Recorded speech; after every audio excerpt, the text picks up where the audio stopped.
May we know your name, your role in the school, and what program it is today. My name is Hassan Suleiman, a government teacher in Sweden Secondary School.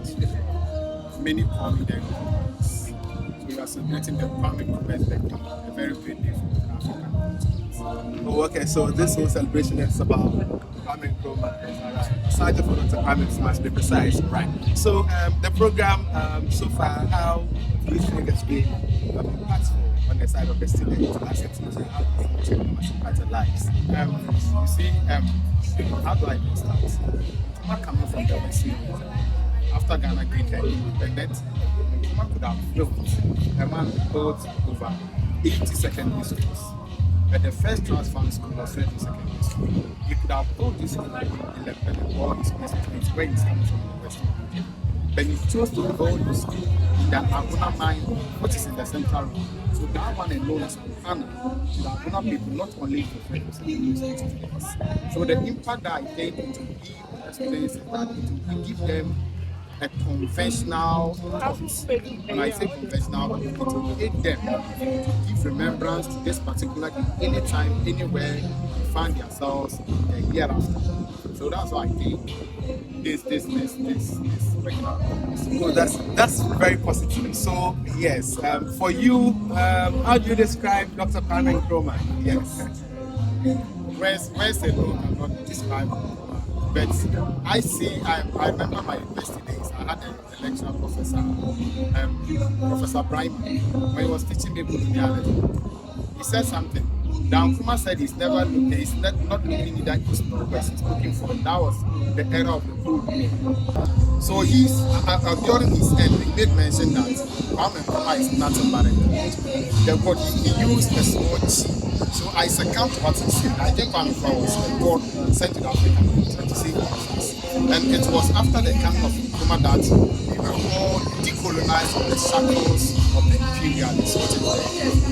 Well, ladies and gentlemen, in fact, this is his perspective, and so that is what he has got to say. However, let's come back to the Swedru Secondary School program. When you look around, you see a number of infrastructural projects that were, built by Dr.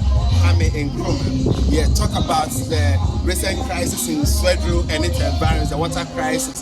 So, with all of these, do you think as an institution our approaches and dynamics is able to nurture some new Kwame Nkrumah for the generations ahead of us? Somebody who around that time the school population was just something around, even something less than 100, but could think strategically and could think forward to give some interventions that the present generation of a school population of more than 4,127 is enjoying and benefiting, even in the face of crisis. That's why they say our past makes us who we are. I remember a political scientist by name Aristotle. Aristotle made it clear that leadership of a country makes up its people. So you see, Nkrumah is dead and gone since 1972. That's so today he is the only leader who stands tall among all leaders, not only in Ghana, but across the African continent, because of the differences he has made, not only in Sweden, but across the African continent. So I don't think such a man, name and legacy will go to waste. Definitely, someone through history would want to be like Nkrumah, myself and you yourself, would want to be like Nkrumah one way or the other. So everybody living on the African continent is one way or the other.